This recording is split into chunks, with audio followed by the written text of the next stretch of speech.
Okay. Oh, quick, got to start. I've been doing e-learning for an awful long time, for about 30 years, and I've heard the objection so often as to people won't use it. How do we get people to use it? So we're trying to bring the content to the user. We're combining that thinking with the thinking that so much of the learning nowadays is informal learning. I think it's about 70% according to Mr. Mosher, is it not? So you want them to be using your material and not Google. So we've developed a tool. It's a tool, but it's a tiny little small utility, which is jolly useful, which makes the learning context sensitive. And I think this is of interest to this group, because if you've got your own e-learning, you can bring it to the fore for a user. And this is how it actually works. You see there, you've got a halo there. That's context sensitive. So when someone moves their cursor over the screen, they can actually see that there's training available. So styles are absolutely classic examples. They click on that, and lo and behold, yea verily, there is the training on styles. So this could be little snippets that you've developed in Captivate or whatever it is. Any training material that you've got, you can actually bring the water to the horse. Now, what we've found from then on, for instance, styles is such a large subject, you're not going to be able to just give them one little link.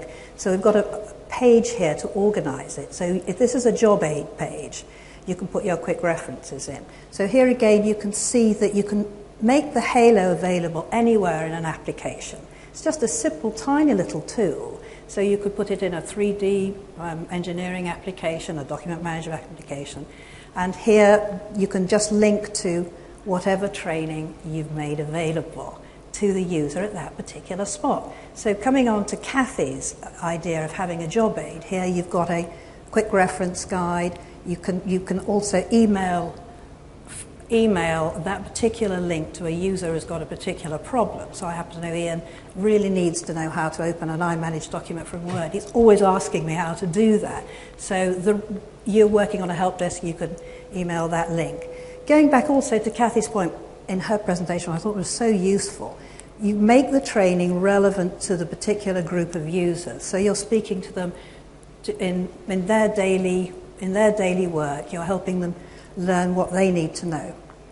What is quite exciting about this now is that you're going away from the informal training. You can also use this to launch formal training. So instead of having a library of information which never gets past the head there, it never actually gets into the brain, you can launch it from the informal application. So here what you're doing is you're copying a link from your LMS. If you've got material in a document management system or an LMS that people aren't using very much, all you do is copy it and you put it in the Angel, and lo and behold, they can launch it from wherever you've actually made context sensitive. Very simple idea. You're just linking your material with that user, taking the water to the horse.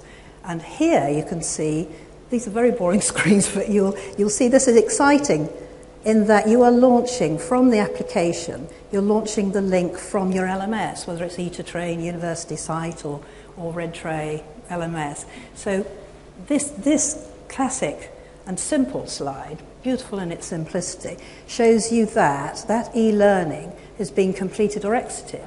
So any e-learning material you can actually track that has been used in your LMS. So how you add the tips is very simple. You don't actually use your finger here, but we like the graphics, so we use this one. So what you actually do is you decide what you want to make context sensitive in your application. So I wanted to train somebody in Acrobat on manage trusted identities. So the developer picks up where you've moved your cursor. You can see it's picking up on manage trusted identities. All I do is click on add help there. And lo and behold, it's associating manage trusted identities with that link that I've just copied, actually from, in this case, my learning management system, but it can be anything with a URL or a file location. So the user, when they go back into the application, they have this tiny little halo. It doesn't have to be a halo, by the way. It can be anything you want, any little image.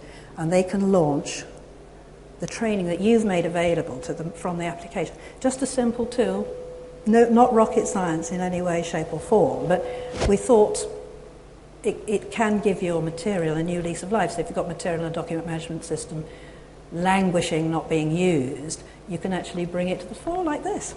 So if you want to give it a trial, let us know.